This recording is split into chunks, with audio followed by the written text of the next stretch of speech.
पशूनां पतिं पापनाशं परेशं गजेन्द्रस्य कृत्तिं वसानं वरेण्यं जटाजूटमध्ये स्फुरद्गाङ्गवारिं महादेवमेकं स्मरामि स्मरारिम्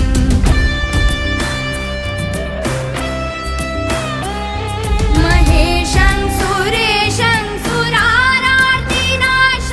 विभुं विश्वनाथं विभूत्यङ्गभूषं विरूपाक्षमिन्द्वर्कबन्धितनेत्रं सदानन्दमीडे प्रभुं पञ्चवक्त्रम्